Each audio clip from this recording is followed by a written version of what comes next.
I consider myself a fairly good creative problem solver, somebody who can think out of the box.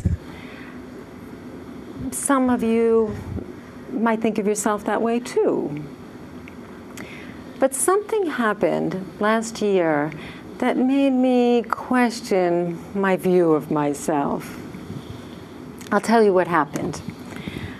I had been reading a great deal of ancient Egyptian literature as I was preparing for a performance. This one particular story really caught my attention. This is how it went. It's ancient Egypt. King Sneferu is wandering around the palace one day. He is bored. More than that, he's in a glum mood. His usual entertainments are just not lightening his spirit. The king goes to his closest advisor, who also happens to be the chief scribe and the court magician, to see if he's got any ideas. This is a wiser, older man. He suggests that they go for a boat ride. It will do you good.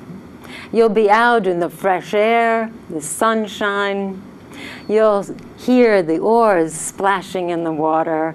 You'll see the birds diving down for the fish, the green grasses, the flowers of the gardens around the lake. So that's what they do.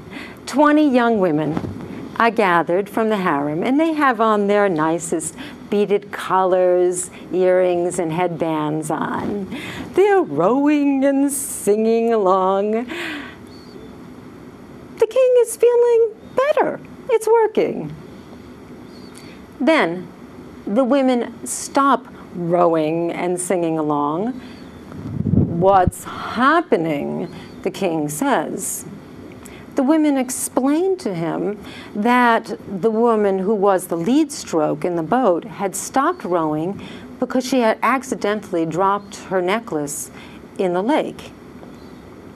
I'll get you another, the king offered. I'd prefer my own, the young woman dared to say. This particular necklace had on it her sacred amulet. She had had this since childhood. She wanted that one back. Fortunately, the king was in a good mood. He looked upon his advisor once again to see if he had a remedy for the situation. Now this is where I asked myself, what would I have done if I were the advisor? Well, immediately I thought, I see this story as a metaphor. It's describing how sometimes in the process of living, we lose a part of ourselves and how we go about getting that part back. But then I realized that I came to this conclusion because I have about 30 years of background and training in psychotherapy and Jungian astrology. What if you didn't have exactly my specific background and training? How would you answer this question? That led me to ask a friend of mine at the time who had gone to FIT for fashion design. She said, the king and the advisor need to go shopping with the women, bring them to Kohl's clothing store, get them some new dresses, and tell the women not to worry about the necklace. Oh, I thought to myself, I never would have come up with that conclusion. That made me think I needed to ask another friend who happened to be an engineer. He said, The king needs to throw a party, a big festival, invite everyone from the kingdom. They will come, they'll be given bamboo straws. Of course, the water in the lake is pure and clean. One at a time, they drink out of it until the lake is drained.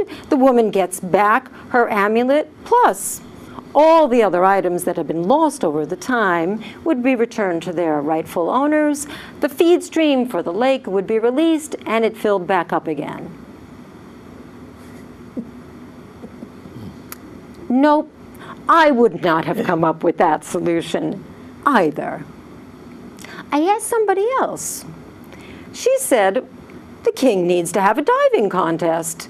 The person who retrieves the item gets a special prize. I hadn't thought of that one either. I asked other people and realized all of the different ways my thinking had truly been in a box. Since then, I've made a very deliberate point to approach new alternatives to handling life's problems, everyday ones that come along. And I have to say, it's helped a lot. With this in mind, I'd like to invite you to step outside your usual framework of solving life's challenges. You never know what solutions you might find.